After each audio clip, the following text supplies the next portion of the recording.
matter what I think about, insurance necessarily, except my insurance agent needs to know that.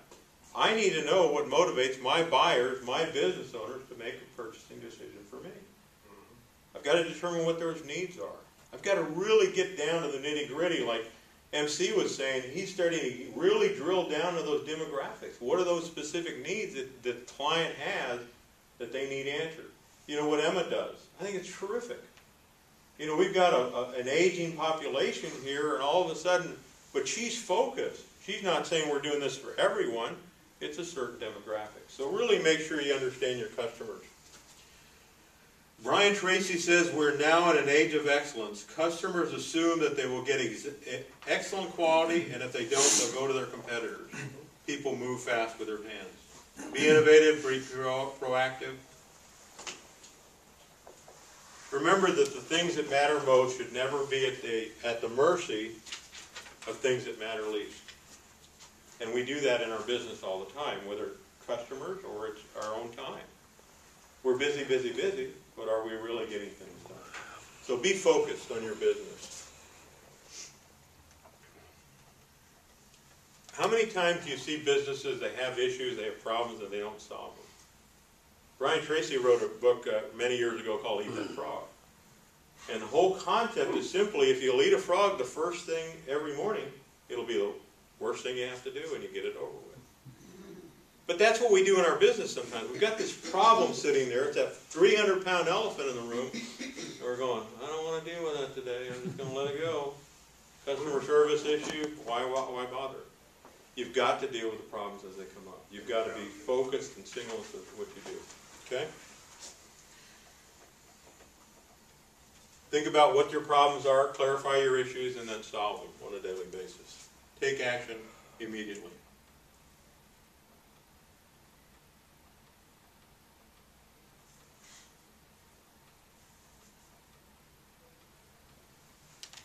I'm going through this really fast. I want to get through this in 30 minutes. But the next one is time management question. The one single time management question that can help you clarify everything in your day is, what is the one thing? What is the one thing? What is the one thing I could be working on right now that's going to help me reach my business goal? And if you're not doing that, you need to stop.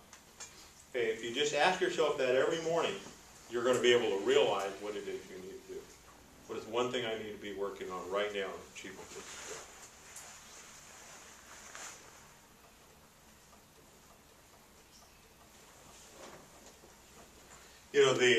Somebody mentioned the 80-20 rule. That actually comes, the 80-20 rule is called the Pareto principle. Alfredo Pareto was an Italian economist. Making sure that we're focusing our time on the right things. Okay, the old 80-20 rule, you need to live it every day. The other thing you want to do is you want to remember people are watching you. Okay? As you come into a networking event, your colleagues, your family, people around you are watching how you conduct yourself, how you live the values that you espouse. Are you consistent with those values? Are you true to yourself? When you go and meet people, are you thinking about how can I sell them or take advantage of them? And that's probably a bad choice of words. But how can I use this to my benefit? Think about giving back to people. People are always watching us in everything we do. And the final thing, in the words of Winston Churchill, never, never, never give up. Okay? Let me just summarize with a few things here. Remember that in the Serengeti, in the continent of Africa, 5 minutes, thank you. A young lion gets up. It's a female lion. The male lions don't. I don't know if you guys know that's a good story for the women. My wife said, yeah, that's right. But the female lions do all the hunting. And then when the lion wakes up in the morning, she realizes that she's going to feed her family, that she's got to outrun the fastest gazelle. Okay?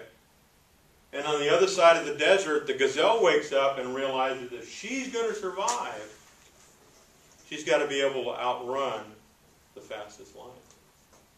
So either way you look at it, in business today, we all get up and we start running. Okay? And that's really critical.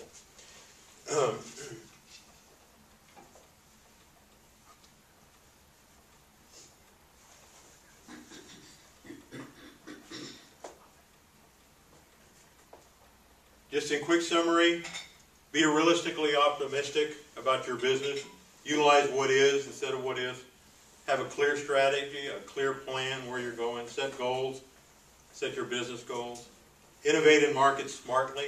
Are you changing the way you do business? Solve problems and make decisions. Don't let them fester. Set priorities and work on only those key tasks. Set an example. Do whatever it takes. And never, never give up. And in closing, one of the things I've learned about business owners, we all have to really think quickly on our feet. And it reminds me of the story of the produce manager. He's in the produce section, and he's arranging all the produce, right? And this elderly lady comes along with her cane, and she said she has a half a head of lettuce, right? And a head of lettuce. She hands it to the produce manager and says, "Sir, I'd like to buy half a head of lettuce." And he says, "Ma'am, I'm sorry, we don't sell a half a head of lettuce." And she insists. She wouldn't give up. She's determined to get a half a head of lettuce. So he finally loses his temper, right? He grabs the head of lettuce and he runs back into the back of the grocery store where the butcher is, and he lays it down. He takes a meat cleaver and just goes wham, and he slams it down and just obliterates half that lettuce. And the butcher says, "Man, what got you so upset?" He says, "Oh, this ugly old woman out there wants a half a head of lettuce." And he turns around and she's standing right there. And he says to the butcher, "And this other kindly lady wants the other half." So she leaves, right? He says, "Man, that was amazing. Where did you learn to think so quickly on your feet?" He said, "I'll have you know I'm from Dixon, Illinois, home of ugly women and great hockey players." He says, "My wife is from Dixon, Illinois." He says, "Really? What hockey team does she play for?" Thank you very much.